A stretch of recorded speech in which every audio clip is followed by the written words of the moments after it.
Welcome to Golic Smetty. I'm Mike Golic. I'm Jessica Smetana. Welcome to another edition of Golic and Smetty. Mike Golic Sr. here. She is Jess Smetana. Jess, back again we are, but this time I'm from a different site. I'm back in Arizona, so it's a little earlier here than normal. And we just went through the daylight saving time, which I hate. I hate because you have to remember you're falling back spring and forward, though the seasons usually help that. But now it gets so dark so early.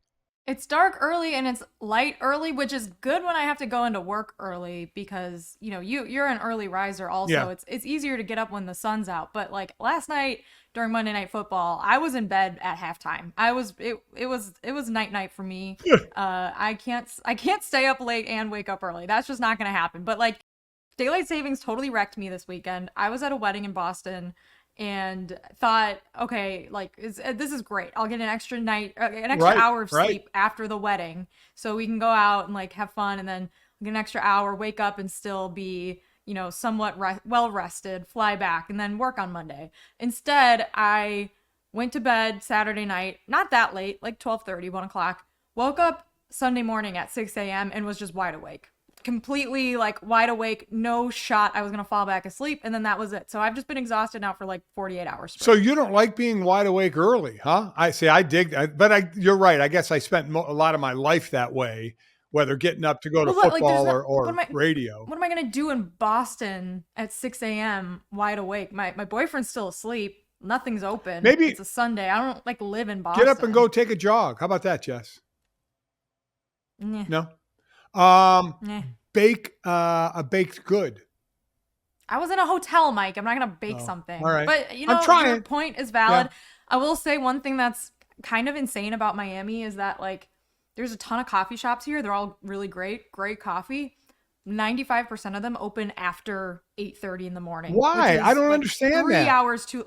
Like it makes no sense. Starbucks is one of the only coffee shops open before 7 a.m. here. It boggles my mind. Because, aren't people going earlier there? Are the streets crowded? Is it, I don't understand. They obviously are doing it based on experience, they're not getting enough customers early enough, but that surprises me.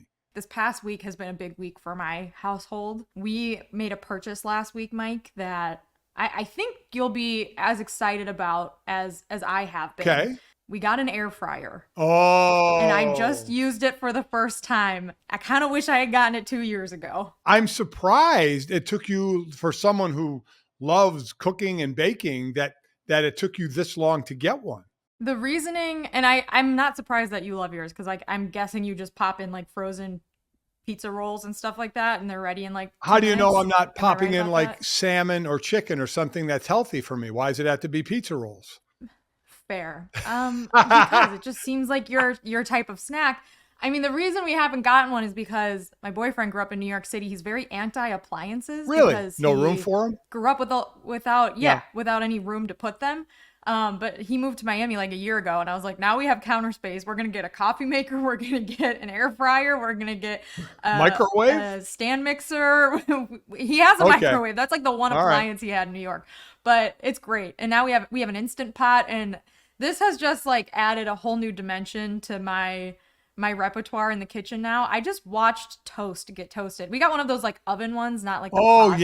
Yeah. I just watched it for like 5 minutes. I just stood there and stared at it. And it's not like it took any shorter of an amount of time as like a regular toaster, because I'm just using it as a toaster. But it was amazing. Is Lee any good in the kitchen? Oh my God. Lee is like a professional chef. Oh. Like, Lee catches fish and will like bring a fish home and like gut it and seriously and like fry it. Yeah. Oh, he's a I great didn't cook. know that. Yes. We have a whole thing here. Like he cooks, I bake, we have people over, I'll make a pie, he'll make some like, big thing for them. We got a system. That's impressive. This is a very exciting time. This is an exciting week for us. A little different than the college days, huh? When the big news is you got an air fryer. I wish I had one of these in college. I would have not been eating slop in the dining hall like 3 meals a day. I would have been able to eat so much better if I just had. Isn't it amazing? And it doesn't take long, after college, for you to realize, my God, I can't stay out late anymore, and I can't go out like that anymore. Never. And B, boy, it'd have been nice if we ate well while we were in college, which is basically an impossibility to do. It is definitely. I mean, I felt that for sure this weekend because I was like really looking forward to the time change, which is something that is just very geriatric in nature. Yeah. I think just to, oh my God, daylight savings, how wonderful. Like that's not something I ever thought about or considered in my early and mid 20s, and now it is.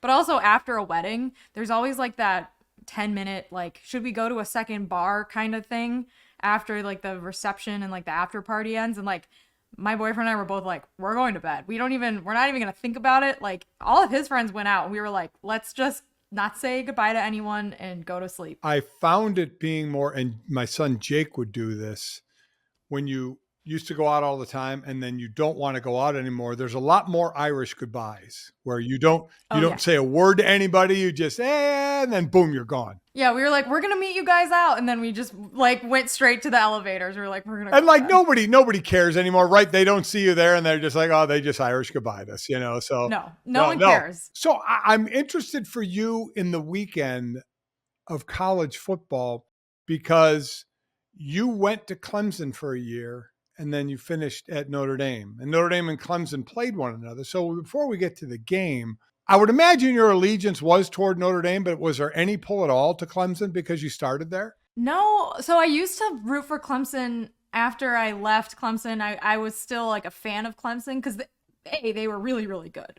And they were like the only team capable of beating Alabama. So I was a fan of Clemson for a few years until Notre Dame played them in the Cotton Bowl. And then I went to that game and my full Notre Dame stuff, Notre Dame got stomped. And I was like, all right, like the Clemson fandom's over. We actually play Clemson enough now that I can't really have this like split thing. But then Clemson got so good that I was like, they don't need me. They don't need me to cheer for them. They're doing fine.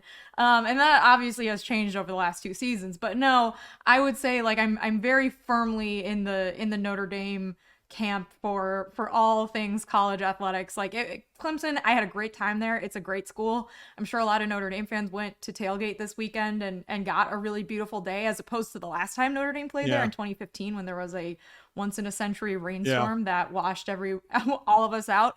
But I am officially here declining any fandom in Clemson. And we on the public record. We as Notre Dame alumni and fans are completely past, unfortunately, in New Year's Six Bowl now. If we could have won Clemson and then Wake Forest and then Stanford, it'd been 10-2. The email came out for possible bowl games last week before the Clemson game. And there was an array of bowl games, from the Gator Bowl to the Pinstripe Bowl to the Fiesta Bowl. So it was a number of New Year's Six games to a number of non-New Year's Six games. So now that got sliced down to non-New Year's Six games. That was a tough one, Jess. I mean, the defense had been playing so well, did not in this game. The offense really hasn't found any traction in a few weeks. So it's been a bit of a bummer. It's hard. Like I think we both called it first of all last week, because we were both like, winning out is not a given for Notre Dame, especially knowing up close the struggles that they've had, that maybe if other people in the national media aren't watching like the Pitt game or even really closely watching the USC game, like Notre Dame's been able to score a lot of points on defense, special teams, and getting really great field position off of interceptions and things like that. So this game also, I think, was a great example of how Clemson has had, I don't want to say bad luck, because I think sometimes turnovers are not, especially fumbles, like they're not entirely luck, especially if you're terrible at turning the ball over consistently over a couple seasons, which Clemson has been. But this was a game where they really didn't turn it over as much as they had been. And so that was not to Notre Dame's benefit at all. And it's not a bad Clemson team. Their record going into the game was 4-4, but a couple of those games, especially the Duke game where they fumbled and gave the ball up in the red zone several times, were not really indicative of the level of talent that they have. So like it ended up being exactly the game that I thought it would be, which is like 2 struggling offenses and 2 pretty good defenses. And that was at least what the second half felt like. And Clemson gave Notre Dame so many chances to score in that fourth quarter, and Notre Dame could not do anything. Sam Hartman threw a pick 6. It was by far his worst game of the season. But also Notre Dame, after the first quarter, wasn't able to get the run game going. They weren't able to really have a solid O-line play, something that we saw back, to the Louisville and the Duke games a little bit. So really frustrating to watch. But as soon as Tyler from Spartanburg called into Dabo's radio show, I knew this is going to be an L for Notre Dame. Dabo's not going to lose after that. It just seemed that way, didn't it? I mean, I think so many Notre Dame fans were apprehensive about what the possibility was, as we felt we were better than Clemson, and then we beat Wake Forest and Stanford, and we should be at 10-2, to kind of the jitters before that game. What's your thought on that whole Tyler from, what was it, Spartanburg, I think, or wherever, situation? And not so much him, but just the general thought of, and I understand what Dabo came back and said. Now, you don't really want to do that a lot and start to jump on a fan, but that dude got them to so many playoff games and a couple of national titles, and he got paid for it, and he deserved to get paid for it. That's what the market bared at that point, and he got paid for it. So I get him being a little frustrated and saying, I'm not going to apologize, for what I make and the pay I get. And though where I thought he was off a little bit is saying, man, these fans' expectations sometimes are just too much. Well, that's what fans do. I mean, that's why it's short for fanatic. I mean, I remember my old buddy in the booth and longtime NFL player and coach, Bill Curry, when he was the head coach at Alabama, he said, you wouldn't believe the amount of little old ladies that would berate me if we lost a game. He said it's just, like my grandma. I said it's unbelievable. So I get him justifying, hey man, okay, the year isn't what we're used to, but look what we've had, but not so much, so I guess some of the other things that went along with it a fan is going to have his voice. Let him have his voice. Sometimes you want to clap back. Sometimes it's better off you don't. Yeah. Well, no fans are really rational ever. If you're asking a fan to be rational and completely justified in their thought process and reasoning and thinking, like, that's a silly endeavor. But I'm with you. Dabo has said so many wild things about, like, maybe we need to lose some more and get some people off the bandwagon that I get why. And I also, like, Clemson's problems are, like, very much, I think, systemic. And so for me, like, the fan base calling on, like, him to feel the pressure, so he has to change some of his ways, like use the portal more, maybe. Right. Like their offensive coordinator they hired TCU's offensive coordinator, Garrett Riley, instead of promoting from within, which is something that Dabo's been doing for a lot of his career. And a lot of the times it's worked, sometimes it hasn't worked. And so I think the fans want to put pressure on him to kind of to say, like, we expect you to win. You have won. Dabo was not a slam dunk hire when Clemson hired him, right? Like, he was promoted from interim, and there was very much a question mark about what he would do there. And he has, like, without question, proven himself as a great head coach. But as we've seen college football change in the last few years, I think this is, like, the fandom as a whole being like, Dabo needs to also change a little bit, or else we are going to be irrelevant again. And, like, Clemson fans are terrified of that. You don't want your championship run to end, and it shouldn't. You've now had two, 5-star top of their class quarterbacks come into Clemson and not play well after you had the combination of Deshaun Watson and Trevor Lawrence be exceptional at Clemson. So do you say Dabo whiffed on 2 recruits back to back, or do you say something's going on there with the coaching staff that is not getting these guys to play to the level that players before them have? So I get the fans putting pressure on Dabo. I also understand Dabo being like, what more could I possibly do for you guys? We've won 2 national championships. I've put tons of guys in the NFL. Still's recruiting well, but obviously when you're 4-4 and now 5-4, and I think this win takes a lot of that pressure off Dabo. There's going to be tensions, and maybe both sides are right in this case. So before we jump on the field for a moment with the college football rankings, that the first ones came out last week at the taping of this, the second ones will come out Tuesday night. We're taping this before that. The Mich-again situation, it keeps getting more and more bizarre with the sign stealing going on. And now the Big Ten has said, hey, get ready. We're probably going to discipline you. But from what I've read, Jess, the discipline can only be a fine, which means nothing, or a coach's suspension. And the word going around is it would be a 2-game suspension for Jim Harbaugh, which would do absolutely nothing. And I'm not saying it should be a bigger discipline than that. So, but the Big Ten, because all the ADs called the commissioner and bitched and complained, okay, I'll do something, Harbaugh, you're suspended for 2 games, which again will mean nothing, but we still have the NCAA investigation. And I'm not kidding when I say we'll get that result in probably 2026 for as slow as they move. Yeah. But just overall, kind of your thoughts of this whole sign stealing thing with Harbaugh.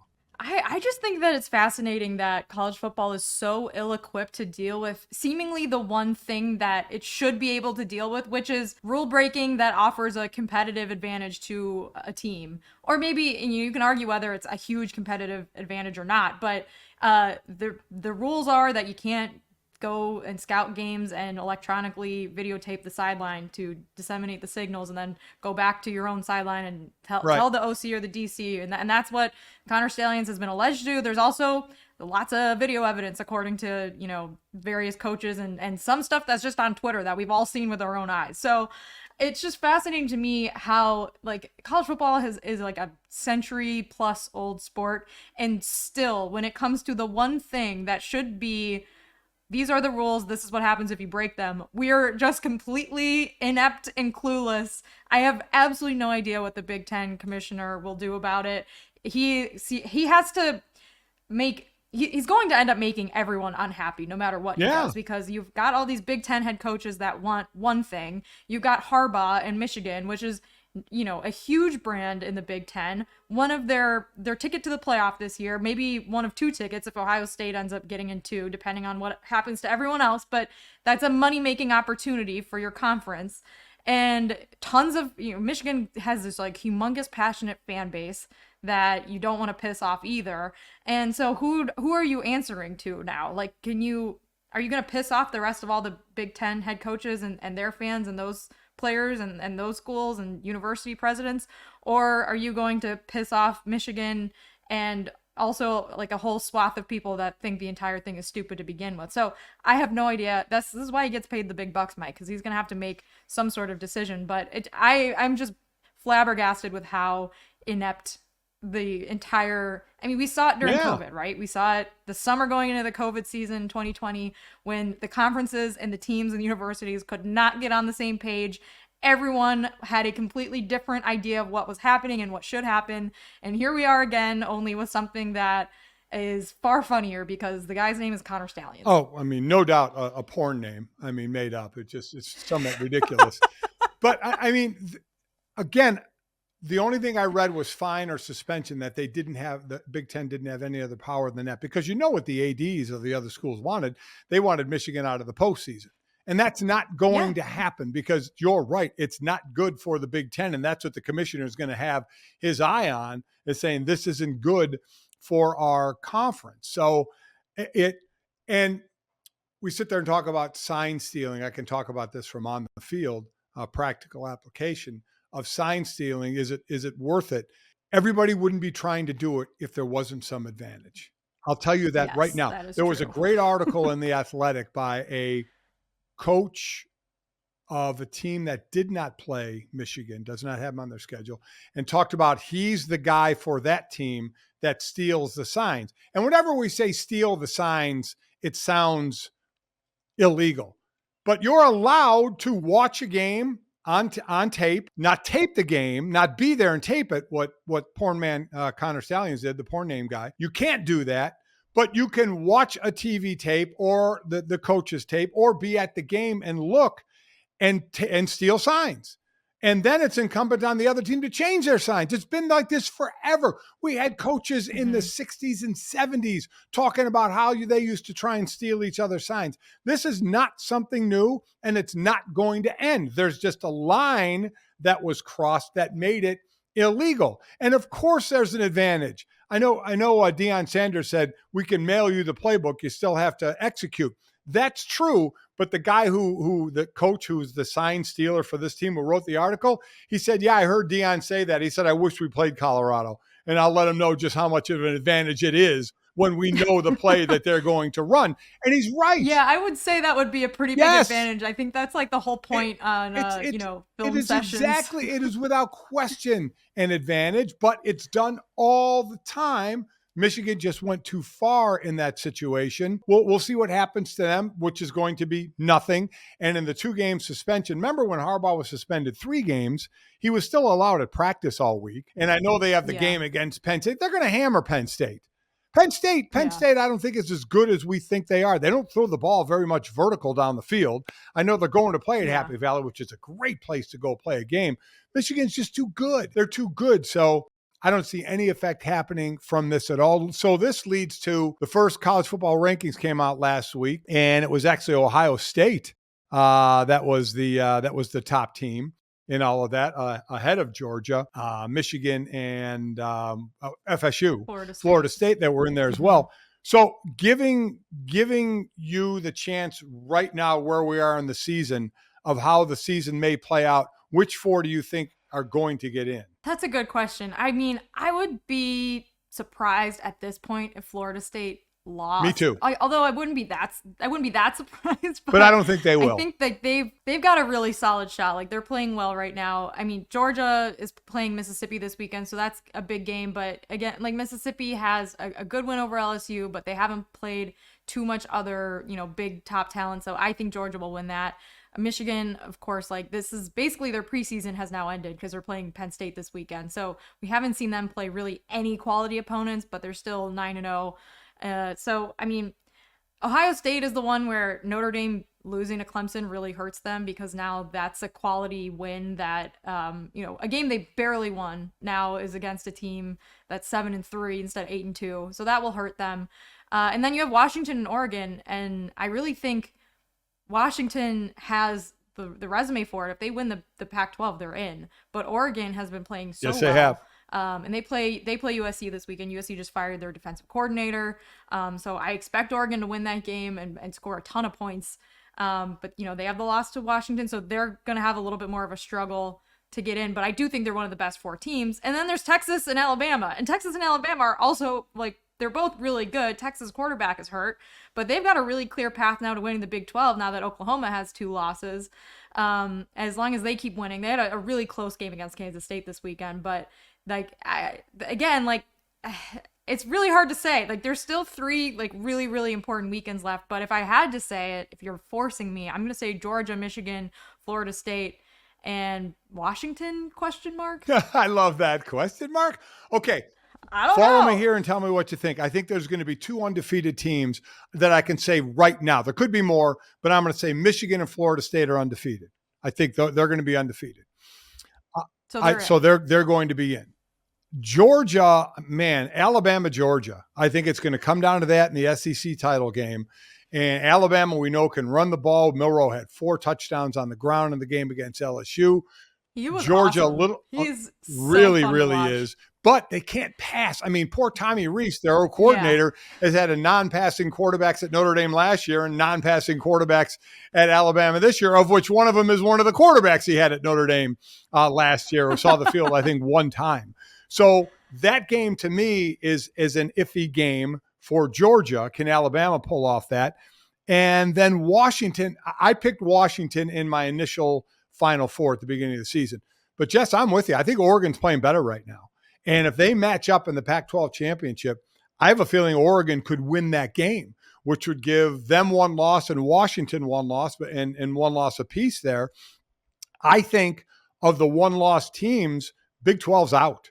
I think Oklahoma, because right now it's Texas and Oklahoma State that would match up in the Big 12 championship, not Oklahoma. And Oklahoma State's playing really well. They beat Oklahoma this weekend. They've got this running back, Ollie Gordon. Incredible. Just he's a beast. But even if Texas beats Oklahoma State, that's not going to be the win, because if Oregon beats Washington and they're number 5, if Alabama beats Georgia, who was sitting at number 2, they're going to be out. So let's just play that out. If you have 2 undefeateds, FSU and Michigan, they're in. If you have Alabama beats Georgia, so now they both have a loss, and Oregon beats Washington, does the Pac-12 get left out? And does Georgia and Alabama get in with FSU and Michigan, or is the loser of the SEC title game out and the Pac-12 gets in? That to me is what it's going to come down Yeah. to. I mean, as crazy as it sounds, like I wouldn't say this like any other year, but Oregon with one loss should just be in if they win out. I agree. They should be in, and that would kick probably Washington out, which they'll have beaten Washington, really right? Exactly. Yeah, but they have a head-to-head loss against Washington. And this is where it's like interesting, because there's been seasons where 3 or 4 weeks out, it looks like something like this could happen. We could have 6 teams all either undefeated or with one loss, and kind of like overlapping head-to-head results, and the committee's going to have to make a tough decision.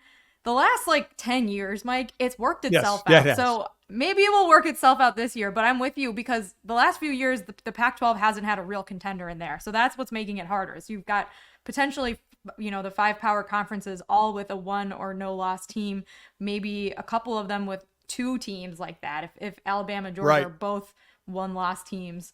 So it's definitely tricky. And then what do you do if, Alabama and Texas finish with the same record, but Texas beat them, Alabama? Are you going to put Alabama in, but they just beat Georgia? Exactly probably. right. So exactly. It's a real cluster. It really is. It does play itself out, but it's always fun to throw out scenarios. The one thing we know is there will be no discipline this year against Michigan that will affect their run for the national championship. And Tyler from Spartanburg feels that he is the reason Clemson was able to beat Notre Dame this past weekend. I don't think there's any doubt about that. Coming up, we will jump to the NFL side of football. All right, Jess, before we get into the NFL, if you could pick one spot where you could go watch an NFL football game, since they're playing this global game now, they played for the first time in Germany this past weekend, and they're going to keep trying to expand to other places, I'm sure, and they've played in a lot of other places outside the U.S. If they said, Jess, we'd like you to pick a spot where we want an NFL game, where would you pick it? My living room. God. Just like an array of Publix dips in front of me. The spinach dip, the buffalo chicken dip, the spinach artichoke dip. I've heard the jalapeno popper dip is very good. I haven't tried it yet. There's nowhere that you'd like to travel in the world where you could sightsee because it'd be great and then go watch an NFL game. Nowhere is as comfortable as my couch with an array of Publix dips in front of me. You. But I assume you have a different answer, so why don't you I'm going to go to like Greece. I was thinking Greece. That was like my couch. Oh, and then that's nothing in it. That's a wide area there. Because you've traveled around a bit, haven't you? I mean, isn't there a place that you just fell in love? I want to travel more. I haven't done it enough. You know what? I think Australia would be really cool to watch an NFL game. It's far, but they just hosted the Women's World Cup, and the atmosphere was incredible. And it's a huge rugby country, obviously. So maybe that would translate a little bit. Let's go. That's a long haul, and you got to stay there for a while as well. And I'd like to know. I'm sightseeing for a week. I'd like to know, and I don't know the answer to this. Isn't that the place that has the most things that could freaking kill you? The most 100%. poisonous things out there? They have spiders there that are like this big. Yeah. You got kangaroos that will box you and hit you. I mean, let alone the snakes and the spiders. That's the only thing that freaks me out about Australia. I mean, not that I'm going to go, live out, in I'm going to do a walkabout, and have that kind of issue. But there's dingoes. Yeah, I heard that there's a lot of stuff that can kill you out there. But it looks beautiful. Yeah. I would like to go visit that. The place I never expected to go cover a football game. And I called the game myself. I was out there with Chris Mortensen, and we went to as a preseason game in Japan. That was wild. Ooh. Because I mean, just the language barrier, you don't even try to bridge it, because in Japan, when you go to eat somewhere, all they just have pictures and you just point, and they bring that, and that's it. I had a great time, eating their food and drinking their sake, and we had a lot of fun out there. Think of the best thing, you think of like a Benihana's where you sit around the table and they have the thing there. Well, the real ones, like in Japan, I mean, they're unbelievable how they put those. Obviously, they're going to put a Benihana. It's a shame. That sounds ridiculous even saying. but it is stunning how cool those places are out there. Had a ball out there, but never expected to go to Japan for an NFL game. That's pretty cool. So my boyfriend Lee shot a soccer documentary in Japan a few years ago, and it looked awesome. So that is definitely on our short list of places that we need to visit. But again, it's like a 14-hour I know flight. it is long. I God forbid we're not sitting in your living room eating some dips and chip. I don't think they have spinach dip there from Publix. I do like that though. It's really good. If you ever come back to Miami and Yeah. visit me, we'll do a That's what the thing is. You're going to dips. splurge and hit Publix and get me some spinach dip. Wow. Thanks, Jess. I got you. I'll show you all the best places in South Florida. We can go to Flanagan's with Rohan. Remember, he was telling us about the rock and rib rolls, and then we'll come home and have like some that. dips. And you know what else we're going to do? I'm going to kick your on the pickleball court. All right. So NFL, where are we going after this week? I mean, probably good. San Francisco had the week off after 3 losses in a row. We've had them pegged as the best team for a while, but everybody's trying to put their finger on what's wrong with them, because Brock Purdy isn't playing like Joe Montana anymore. I got to believe now injuries came into play as well. O-line, Dabo Samuel as well, Trent Williams. But you had to believe at some point, right, Brock Purdy, when it's not all on him. Though in the 3 losses in a row, I think it was 4 touchdowns, 5 interceptions. The defense hasn't been what it's been normally for them. They pick up Chase Young, so we'll see how he is added to the pack. But for Brock Purdy, it's almost like it became unfair expectations on what we think of him because he's been playing so well. Yeah, it's like you can never just be good in the NFL. You have to be awesome, or everyone's going to just like find reasons to be mad at you. And so he did so well last year and at the start of this year that everyone was like, when is the other shoe going to drop? This guy can't be this good. But like you said, there's been injuries. There's been reasons why maybe he's fallen back down to earth a little bit. I think it's very interesting how the season, we're in the week 10 now, I guess, like week 7 week 9, just ended. And we're about like halfway there, a little more than halfway there. We've all come to the consensus, I think, as fans and as media that like, we're not really sure who is great this year, but we know there's a handful of really good teams, and I still think San Francisco is one of those really good teams. Like I wouldn't want to play them again. I certainly wouldn't want to play them in the playoffs, but I think there's, watching Kansas City struggle a little bit in the second half against Miami made me kind of have pause about them. Watching Miami lose to Kansas City in Germany, you have to think about the fact that they haven't beat a team with a winning record yet, even though they are still very good. They have a very good offense, especially. And then there's the Eagles, and the Eagles beat the Cowboys. So, you get credit for winning that game, but maybe there's still some things here and there that you don't feel super confident in. So it's week 10. And the only thing that I am certain about, which I was very iffy about at the beginning of the season, is that CJ Stroud is really good, Mike. 470 yards and 5 touchdowns. The guy has 14 touchdowns and 1 interception as a rookie. And not a rookie like Brock Purdy on the 49ers that has a ton of talent around you. He's with a Houston team who is playing above their skis right now, right? Don't you think? What are they sitting at, 4-4? 4-4, and I don't think anybody. I think their over/under for wins was like 3 or 4, and they're 8 games in and have 4 wins already. What DeMeco Ryans has that team buying into there, and C.J. Stroud has been really, really amazing. So what they have to build on there is unbelievable. That kid is unflappable. What a game that was. First, you get Baker Mayfield leading them down on a touchdown drive. Old Baker, doing his thing. 46 seconds ago on a rookie quarterback, and you need a touchdown. Yeah, sure, no problem. And oh, by the way, two of the hookups will be with our rookie wide receiver Tank Dell as well. Yeah. So, and our backup fullback will kick a exactly. How cool. Yeah, Arike Egumbala's brother, which is so funny. But Mike, I'm going to turn the tables on you now because you asked me who you think my Final Four in college football will be, and I do not feel confident about my answer. But who are going to be the 4 teams in the conference championship games if you had to decide right now at in the beginning of the season, I picked Philly and Detroit to be in the NFC championship game. I certainly like Detroit. They're sitting there at 6-2, but I think it's going to be Philly, Detroit, or San Francisco. I can't see another team making that run. can we say the Cowboys, the Vikings now? I mean, Josh Dobbs, that was a great story, but let's not think that that's going to continue too long. But what an incredible story to come in after the trade and do what he did after the rookie got hurt. I mean, anybody in the NFC South? No. Seattle, I don't really trust them to make that kind of run. They got their butts kicked this weekend. They did, yes. So I think it's one of those three teams, Philly, Detroit, and San Francisco. So I'll stick with my two in the NFC because, do I think Detroit could get there over San Fran? I might lean to San Fran because I know San Fran will start to get back to what they were, but I'll stick with it. I'll say Philly and Detroit in the NFC Championship game, which I predicted in the beginning with Philly going back to the Super Bowl. And in the AFC, the top three keeps changing, right? It had normally been Buffalo and Cincinnati and Kansas City. Well, Kansas City had stayed there, but then Buffalo had been out, or Cincy had been out, and Miami had been in, and Baltimore had been in. So I think right now it's as deep as we said the AFC was. I don't think it's as deep.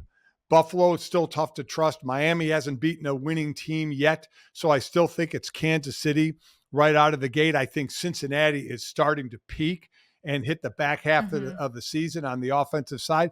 So, like I said, three teams in the NFC, in Philly and Detroit and San Francisco. I'll say three teams in the AFC, which is Kansas City, Cincinnati, and Baltimore. Baltimore is playing well. Always a tough defense. The Todd Monken offense with Lamar seems to be working pretty well there. So it's tough for me, though, Jess, still not to say that Kansas City isn't going to come out of the AFC. So will it be Cincinnati or Baltimore that they play in the AFC Championship game? I probably give the nod to Cincinnati hitting their stride and being there again. And I think I had Cincinnati and Philly in the Super Bowl with Philly winning, or I might have had a rematch, but I had Philly winning either way in the Super Bowl this year. Well, that's so. I mean, do you have a Final Four? Mine's probably pretty similar to yours. I mean, so Philly still has the best record right now at 8-1, but the Ravens and the Bengals have both really turned things around the last couple weeks. And some of the Ravens' offensive issues were things earlier in the season that you'd think like they're not going to keep screwing this up the whole season. Like they're just making mistakes that once they figure them out, they'll be solid. So right now, the Ravens are sitting at the top of the AFC North division, but the AFC North is now projected. Like if the season ended today, I think all four of those teams would make the playoffs, which is crazy. So the Ravens and the Bengals both will have to play, the Steelers and the Browns again and each other. So that might actually kind of work itself out in some way. And we might end up with only one of those teams actually being really solid record wise. But I don't know. Once you get in the playoffs, you just have to be able to beat other teams up. And I think Cincinnati's proven that they're pretty capable of that. So maybe Cincinnati and Kansas City for me, because I'm with you. I'm not taking the Chiefs out of anything. They lost to the Broncos and they weren't electric on a really hard like road trip in Germany, but I won't knock them for Pat Mahomes having the flu and for not having an awesome second half. They still won that one, and it was a big win for them. So you get credit for hottest teams in the NFL right now, Baltimore and Cincinnati, both on 4-game winning streaks, and Jacksonville is on a 5-game winning streak, but I don't know how much I trust them as we're talking actual playoffs, but we'll see. They seem to be putting it together now. Last thing in the NFL I want to ask you. Next year, the first time the Eagles have a 3rd and 1 or a 4th and 1, will they be able to use the brotherly shove, or will it be outlawed? I think they will be. I don't think they're going to outlaw it. I think I've seen too many teams, like especially the Giants, not convert on them, that it would be silly to outlaw it if all things are equal. The Philly's just very good at 100% agree. I think you are spot on that.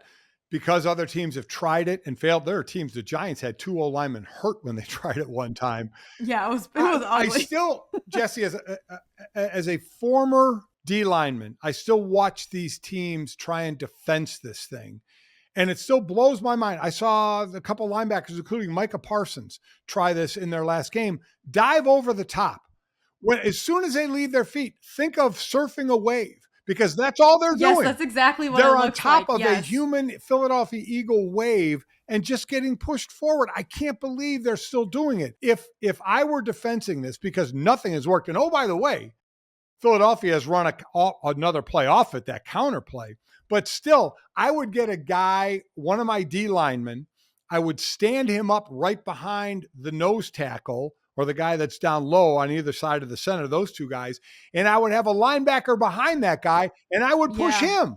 I would push into one another. Stop leaving your feet. It's not going to work. It's not going to work. Get the D-line low to try and stop the momentum going and push guys from the linebacker position. But I would put a D lineman there for like a Jordan Davis size D lineman who's playing on another team. Put him there and push him in to that part. Yeah, turn it into like a tug of war. Like a scrum in rugby, right? I mean, when they're pushing against one another. Yeah, rugby people get mad when you misuse the terminology of rugby. I'm sorry, am I missing? Maybe it was accurate. I don't know because I've just been yelled at so many times. I mean it in a positive way. I love rugby, and I understand all you rugby players think we're a bunch of wusses because we wear pads when we play, and I'm not going to argue with you at all because you'll kick my ass. So I'm cool with that. I mean it as a compliment, but I am with you. I don't see any way they can outlaw it because one team does it well and other teams don't. So it would be very silly. It would absolutely. All right, coming up, we are going to do, we started the college basketball on a tough way for our Notre Dame women's team in Paris, but also I want to talk a little F1, but not so much for the racing part of it, but how the F1 technology, Jess, has helped my golf game. That's coming up next. All right, Jess, we add another sport to the mix as we had these sports equinox. What was it, last Monday when all four of the majors were playing, the World Series played and Monday Night Football, and then obviously basketball and hockey going on right now. Now we've thrown college basketball into the mix. And the last Notre Dame home game I was at, we do these Play Like a Champion luncheon where athletes come and I get to interview them and talk to them in front of a bunch of people so you can get to know them. And had a couple of football players, Benjamin Morrison and Audric Estime on the football side, and a couple of the women's basketball players. And they were talking about going to Paris for the game against South Carolina. What a cool thing that had to be for both teams to head out there to Paris and play a game that you just love to play. It's very, very neat, except it didn't go very well.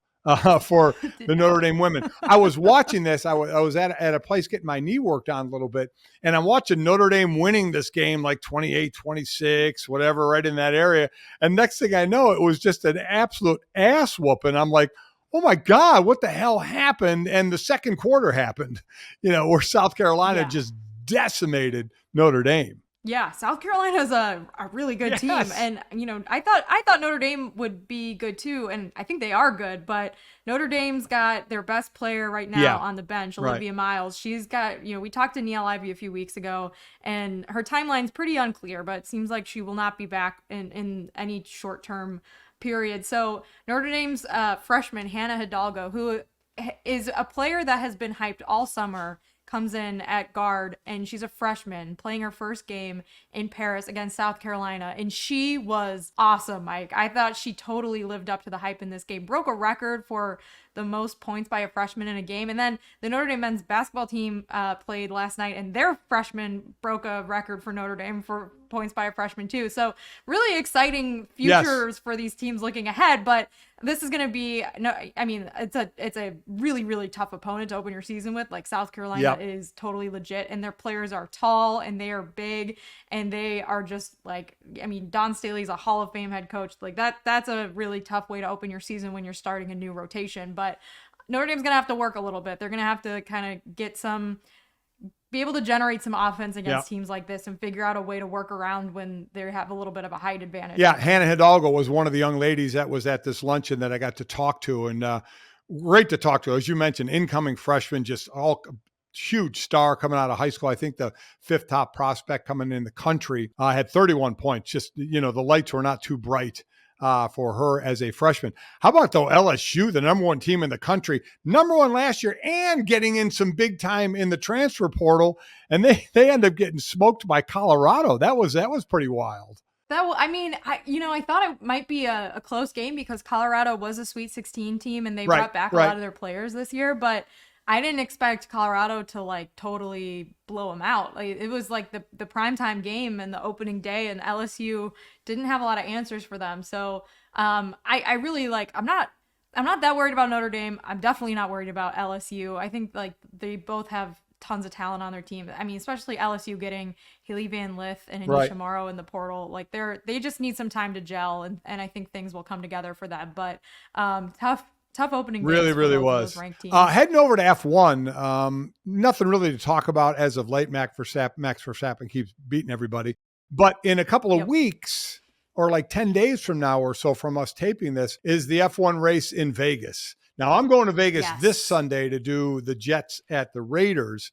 And from what I understand, I mean, so much changes. They've taken down, trees that are on the sidewalk and done stuff to the bridges going over that. They're just reshaping it all for this. It's going to be unbelievable. And I'm so glad I'm there a week before, nowhere near it, so I don't have to deal with that. Unless I was going as a fan, I would love that. But that seems to be on everybody's radar of just how well Las Vegas can pull this off. Yeah, I mean, it's interesting. There's been a ton of articles and news stories about how some of the Vegas locals are not pleased with changes that F1's making and all the construction and just how crazy it's going to be. And I think fans of the sport have been apprehensive about this race since it was announced, because it's going to be a street race, which means generally it's harder to overtake on those circuits, so it might be a little bit less exciting. And also, it's in the States. A lot of fans are not super happy that there's so many races in the US now. That's a whole separate conversation.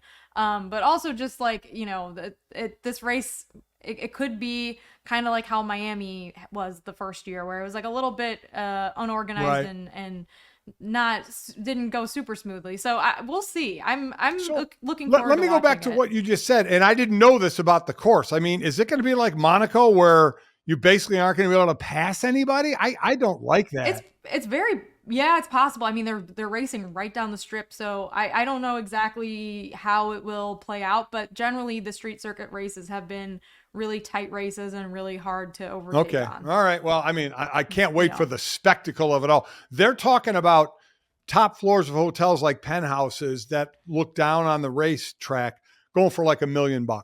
I mean, it's just crazy. Well, the money in this sport anyway is crazy. It's bananas. Yeah, it's totally bananas.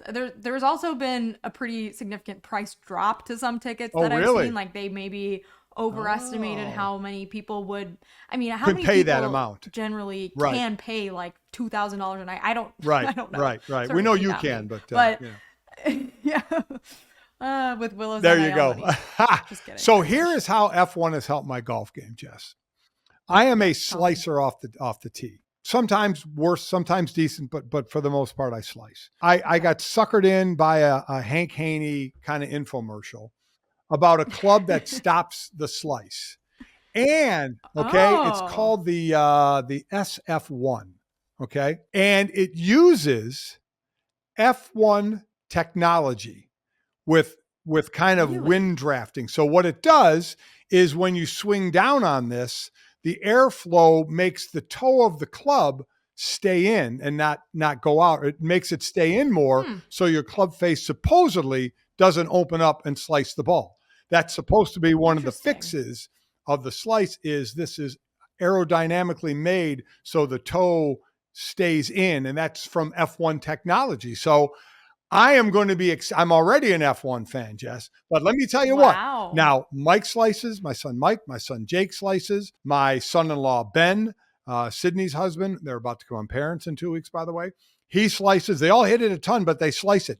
If this works, I will be buying each of them one of these clubs for Christmas. But my wife is just disgusted with me that I got suckered into an infomercial and spent money on this. I feel dirty doing it, but I'm going with the F1 technology, Jess, and hoping it pulls through. I'm glad that it's working for you. I just think that is it not like a little bit cheating not to just like try to fix your swing, to try to use like performance enhancing drivers? Let me ask you a question, Jess. Let me ask you a question. Am I on the PGA Tour?